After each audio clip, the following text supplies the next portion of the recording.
კალათბურთელთა ნაკრებმა კვიპროსთან შესანიშნავი გამარჯვების შემდეგ პირველი ვარჯიში ჩაატარა. გუნდი ემზადება ევრობასკეტი 2025-ზე ჯგუფური ეტაპის ბოლო მატჩისთვის, რომელსაც ბოსნია და ჰერცეგოვინას ნაკრების წინააღმდეგ გამართავს. გამარჯვების შემთხვევაში საქართველოს ნაკრები გაინაღდებს პლეი-ოფში თამაშის უფლებას, თუ გუნდი დამარცხდება, ამჯერად უკვე სხვა გუნდებზე იქნება დამოკიდებული ესპანეთსა და საბერძნეთის შეხვედრაზე. თუ საბერძნეთის ნაკრები დაამარცხებს ესპანეთს, საქართველო მოიპოვებს პლეი-ოფში თამაშის უფლებას, თუმცა რა თქმა უნდა, გამარჯვების შემთხვევაში ბოსნიის დამარცხების შემთხვევაში უკვე თავად შეძლებს საქართველო პლეი-ოფში თამაშის უფლების მოპოვებას და სწორედ ეს არის ახლა უკვე საქართველოს ნაკრების მთავარი მიზანი. საქართველოს ნაკრების კალათბურთელების თქმით, მათი მთავარი მიზანი ასევე იყო, რომ ბოლო გადამწყვეტი შეხვედრა ბოსნიასთან ჩაეტარებინათ სრულფასოვნად, ამისათვის ემზადებოდნენ ნაკრების კალათბურთელები და ყველა კალათბურთელი ჯანმრთელად ხვდება ამ გადამწყვეტ შეხვედრას. მნიშვნელოვანი ინფორმაცია გავრცელდა გუშინ საქართველოს ნაკრების კაპიტანმა თორნიკე შენგელიამ თქვა, რომ გუნდის ერთ-ერთი ლიდერი გიორგი შერმადინი გუნდს დაეხმარება ევრობასკეტის შემდეგაც ნოემბერში ითამაშებს. ამის შესახებ დღეს ისაუბრა გიორგი შერმადინმა და დაადასტურა ეს ინფორმაცია, რომ ნოემბერში დაეხმარება საქართველოს ნაკრებს მსოფლიო ჩემპიონატის საკვალიფიკაციო ეტაპზე. ნამდვილად ძალიან მნიშვნელოვანი თამაში გვაქვს ხვალ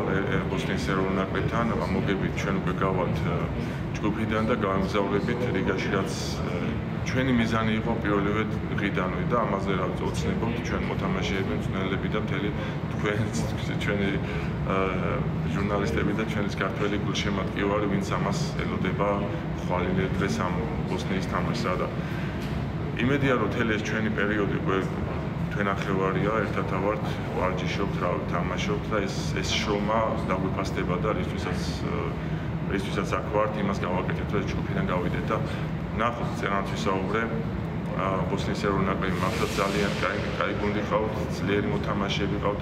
ბოლო თამაშია მოგხსენება და ანუ ასე კარგი არაფერი არ აქვს, არც ერთ გუნდს ორივე გუნდი გამოვა შიერი, როგორც სიტყვიან ესე და ჩვენს ბიჭები ყველანი მზად ვართ ფიზიკურად, მენტალურად რაც თავარია და ვეცდებთ, რომ ეს ფიზიკური დუელებიც როგორც ესპანეთთან მოვიგეთ, ისევე მოვიგოთ აქაც ამ მატჩიც იგივე ფარზე ბრძოლა იქნება, ეს შეტევაში მოხსნები იქნება, თუ დაცვაში კარგი თამაში და პერიმეტრის გადაკეთება. კი, ნუ ჩვენი თავი მიზანი იყო, რომ ბოლო თამაში ხათური ყავით ჯანმრთელად და ვფიქრობ, სამსუნო შტაბმა და ექიმებმა ყველაფერი ის იმის, რომ ყველა მოთამაშე ყოფილიყო 100% ჯანმრთელი ამ თამაშისთვის, იყო რაღაც ცვლები, რაც შეიძლება ხალხში თავიდან მოყოფილობა გამოეწვია, თუმცა ვფიქრობ, თვითონ მასტორი და სპლები გააკეთა, სწორად გადააკეთეს ყველაფერი და ეხა ბოლო თამაში ყველანი მზად ვართ.